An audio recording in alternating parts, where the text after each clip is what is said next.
My husband told me he lost his job, he said sadly. But hey, that might not be so bad. We can still turn things around. Just ignore that sneaky boss. We'll figure things out ourselves. I'm Sammy, by the way.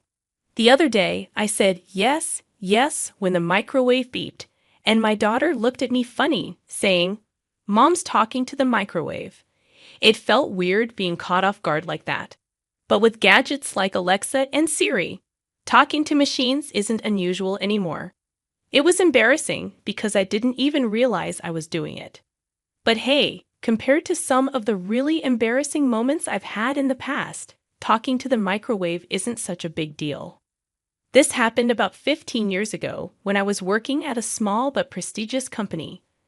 The company was known for its expertise in specialized tasks, like creating programs to keep computer systems safe. It had a good reputation with big companies, and its performance was solid. Back then, the internet wasn't as common as it is now, so there was a lot of potential for growth, especially in areas like security. People expected the company to keep doing well. During this time, I met Simon, who is now my husband. He was a colleague, and we eventually got married. But even before we tied the knot, I had to deal with unwanted attention from the company's president. I've always been seen as attractive, even from a young age, and I'd often got noticed by photographers for magazines when I was out and about. Unfortunately, that also meant I attracted the wrong kind of attention from some men, including the president. Because of that, I've never really liked my own looks.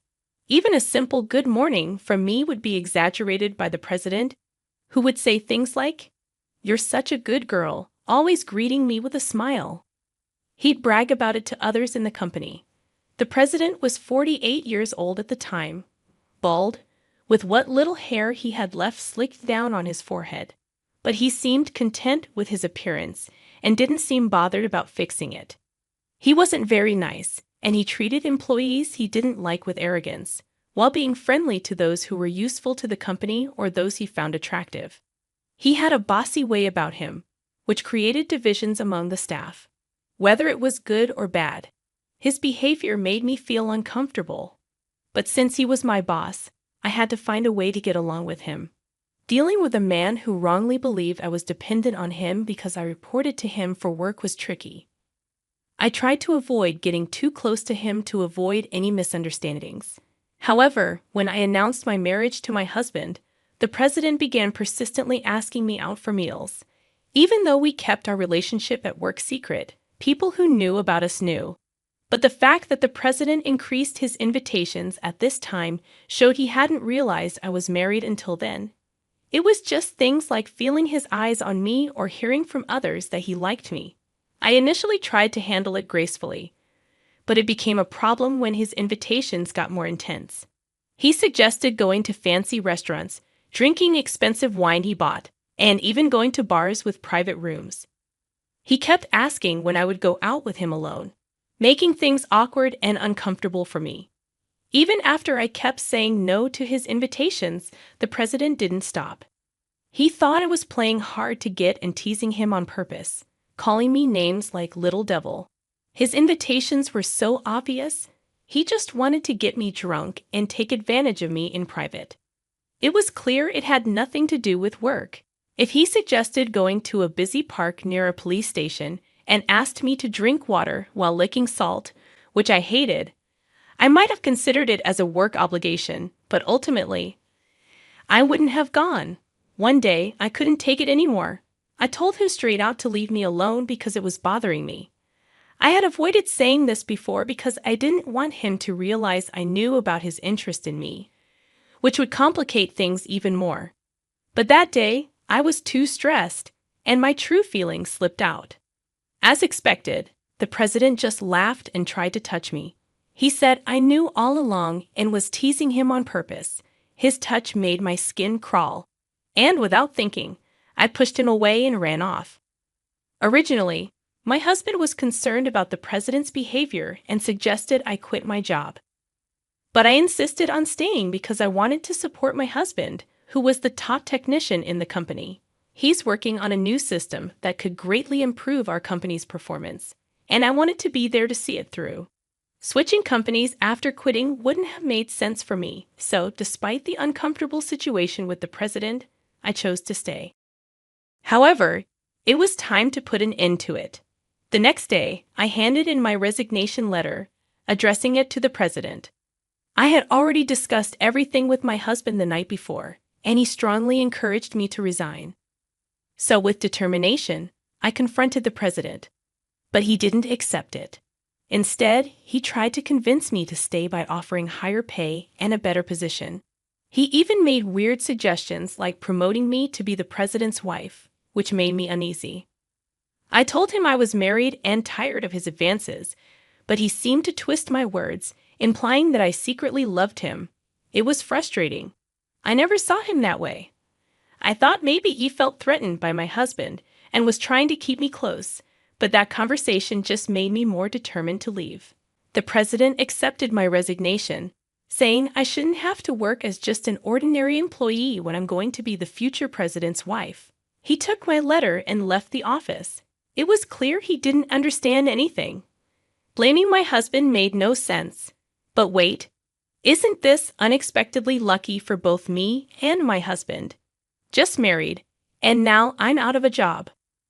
When my husband asked what was wrong, I smiled and said, "Well then, congratulations." I suggested to my husband that since he was developing a system to find suitable customers for the company, and without him, the data wouldn't be updated, maybe it was a good opportunity for us to start our own business. He was surprised at first, but then laughed and agreed, saying I was clever. We could work together again.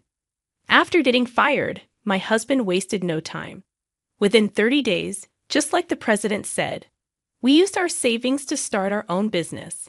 During this time, my husband reached out to the talented people from our old company, basically recruiting them to join us. The bald president, who didn't even know how to use a computer, often didn't understand the struggles we faced and would give us impossible tasks. So when my husband asked them to join our company where they'd be understood and valued, almost everyone agreed, except for the higher-ups the president favored.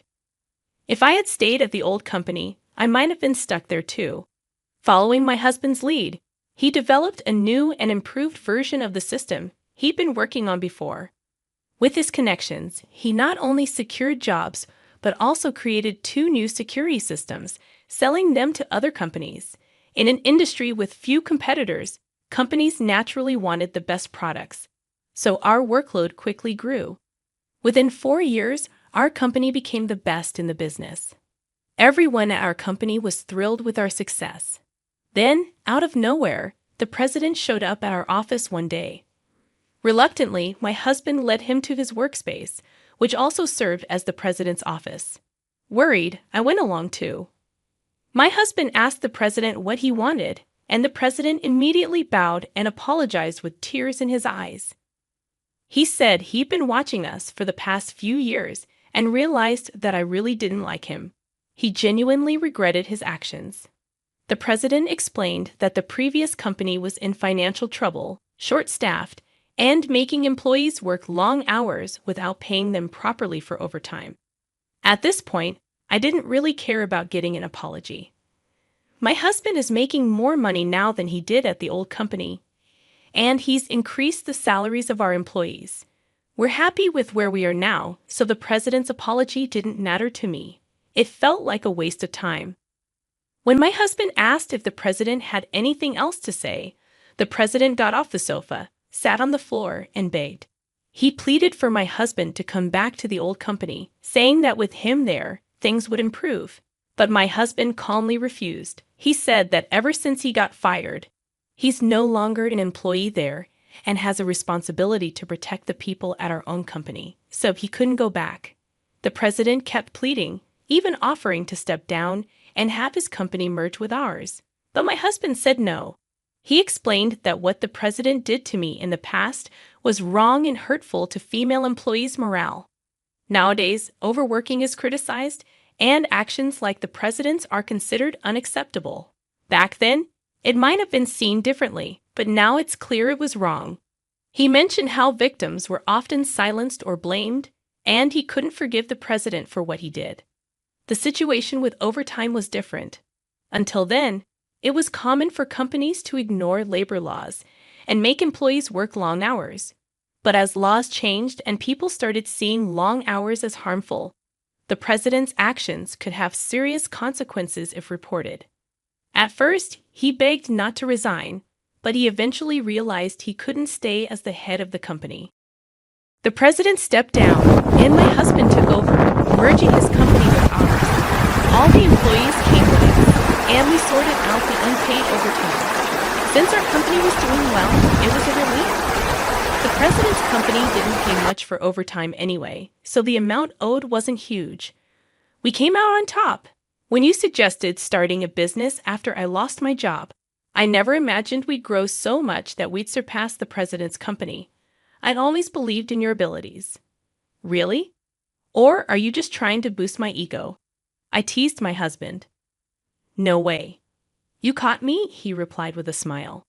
As we talked about our journey as a couple, I felt genuinely relieved that everything had worked out so well. Later, it came out that someone leaked the conversations for the president's office, including his embarrassing actions towards me. This, along with the issue of unpaid overtime, made it to the local newspapers. It didn't make it to TV news because it's a small company, but more people read local papers than watch TV or read famous magazines. The president became a laughingstock in the community, and kids started playing a game called Playing President, where they pretended to flirt with a reluctant girl. It was embarrassing for him, and if he saw it, he'd probably feel even worse. He was divorced and had a teenage daughter. When she heard about the game, she seemed upset and ran home. Having a creepy father must be tough for a sensitive girl like her. It's like he's facing consequences for his own actions. Now, the president lost his company and his daughter, and he can't get a good job because he doesn't know how to use a computer. He's working as an office worker in a local factory, but he struggles with basic tasks. He's even serving tea to the female president there. It's quite a fall from his previous position. He used to order female tea servers around, but now he's the one serving tea. He probably never imagined he'd end up like this. The employees who joined our company from the president's old one find his downfall pretty amusing. They're not feeling sorry for him at all. Meanwhile, my husband and I have been blessed with 2 children. Our daughter is quite the chatterbox and loves teasing me when I get distracted during phone calls or talk to the microwave. She's cheeky but adorable. Our son, who's a year younger, seems to have a knack for computers like his dad. Even at his young age, he's already dabbling in creating small programs. So we think he has a bright future ahead of him.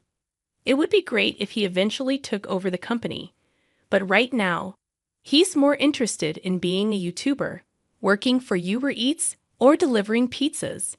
Wait, son, aren't there any other options? I often ask him. Despite the chaos of parenting, we cherish our happy family moments every day. So, how did you like our story? Don't forget to subscribe to our channel for more updates. See you in the next video.